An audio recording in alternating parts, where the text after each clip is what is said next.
Hey, what's going on, guys? My name's Ness, and this is Free Thoughts.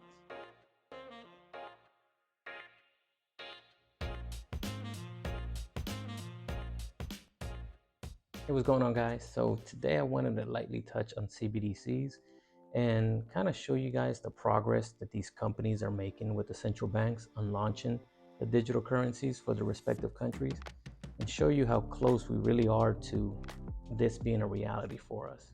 All right, everyone. I'm going to show you which companies are working with respective governments on rolling out their CBDCs. So real quick, in this article, it's going to show you a couple of the companies. The development of CBDC technology is also facilitated by the active participation of the private sector. That would be these companies here. In particular, R3, Bit Inc., IBM, and Ripple. They play major roles shaping the CBDC technology.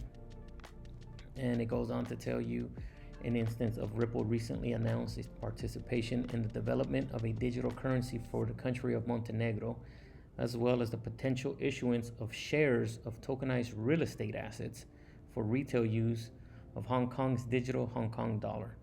It gives you a quick breakdown.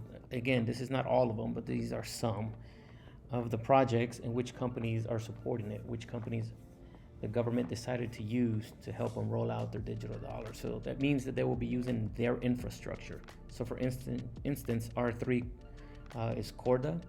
It's giving you the projects of Zura, Jasper, Dunbar, etc., etc. And as you can see here, the different countries that they're working with to roll out a digital currency. Bit Inc. is a digital currency exchange. They are an exchange out of Barbados, and they've helped most of the Caribbean countries roll out some form of digital currency. You have IBM, and for those who don't know, IBM is the IBM that we remember from the 90s and the 80s, the IBM computers, but they partnered up with Stellar Lumens, which is XLM, the token, and they're using the Stellar network to roll out digital currencies for some of these countries. And of course, you guys know Ripple. These are just two out of many that they have. The main point here that I wanted to show you is R3, IBM, and Ripple. Ripple uses the XRP token. IBM is Stellar Lumen, so they use the XLM token. And R3 is XDC. And I just want to make a note for all of those who are paying attention. You can call this coincidence, but if you notice that all three companies have a token that starts with an X. I don't know if that signifies anything. Maybe it resonates with someone else, but it's very interesting that R3 uses XDC, that IBM Stellar Lumens uses XLM, and Ripple uses XRP. Let me show you R3 Corda. It uses the XDC coin to move to and from public Corda networks. So that is the native token.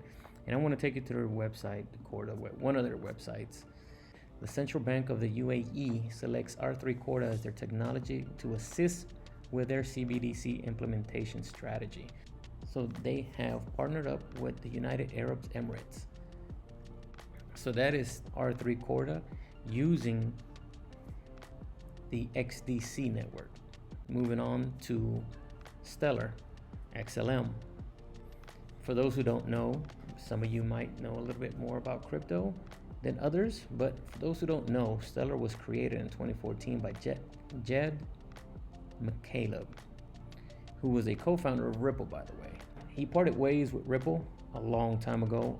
It's a fascinating story, I'll say the least. But he is one of the co-founders of Ripple. He used the same type of technology to fund and create Stellar, which is super fast, just like XRP. They use their own native cryptocurrency called Lumens, which is XLM.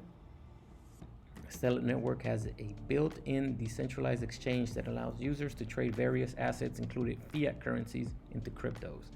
And this is the part that is the same as XRP, Ripple the company. Stellar has a partnership with IBM and other companies to provide cross-border payment solutions to the financial institution and businesses. So they do essentially the same thing that Ripple does. So IBM is XLM when it comes to creating CBDC. So if you see IBM, they're using the XLM protocol to come out with CBDCs for that particular central bank.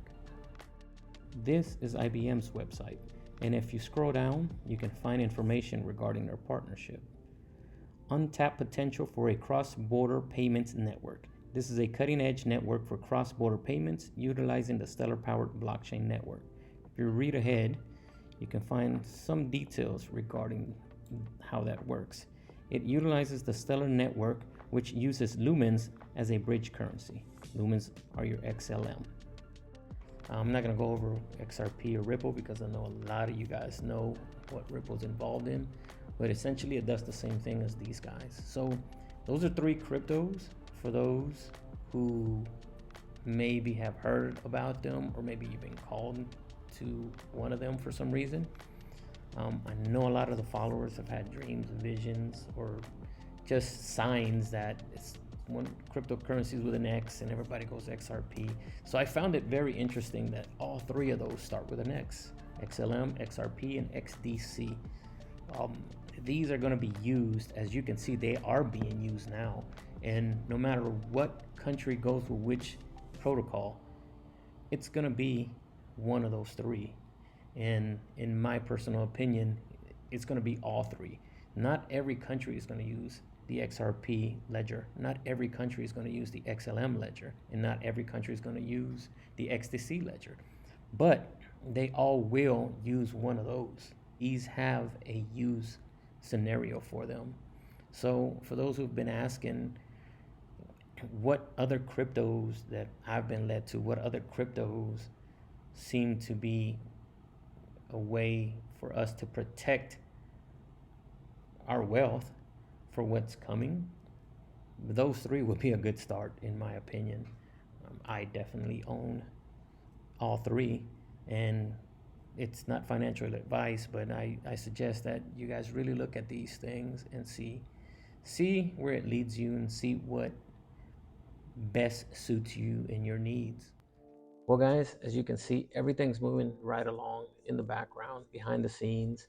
You don't hear much about it in our local news or international news for that matter. You hear bits and pieces of it.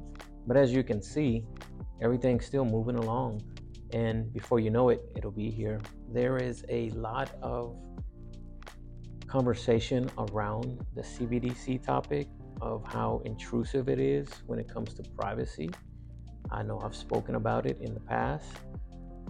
How much control these governments are going to have with a digital currency that's issued, and the ramifications of that for us, the citizen. I mean, the governments obviously will love it. Will be able to see every transaction that's ever done on the network. They will be the gatekeepers of what we can and can't buy. And I know that might sound very hyperbole, but that has been shown to be a realistic scenario based on the actions that some of these governments take. It's going to be very interesting in the near future. For those of us that have been shown different things, there's going to be different ways for us to protect ourselves when it comes to our financial security. I don't know the details of how it's going to end up playing out in the future.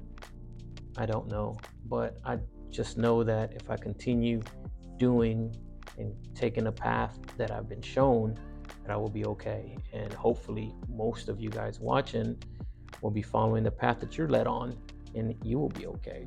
Unfortunately, there's going to be millions and millions and millions of people that have no clue what's going on. I mean, most of us here on this channel know neighbors, maybe friends, even family members that have no clue about just crypto in general, let alone CBDCs, what the ramifications are for launching those, what it would mean for us to be on a digital currency, no matter what country you're in. And It's a pretty apprehensive thought. Nevertheless, it looks like it's still moving forward. So we just need to do what we need to do to make sure we come out on top, or at least come out okay on this. So I'm gonna dive a little bit more into what I see coming with the new Fed Now that our federal government here in the US has announced after doing some pilot testing that it's going to go live July. So what that means, is there a digital currency attached to it? No, they have not called it a blockchain. They have not called it anything of that sort. They just said Fed Now system, a system. Right, guys, so I'll touch on the Fed Now system that's rolling out in July, early July, on the next videos. Until then, thanks, guys.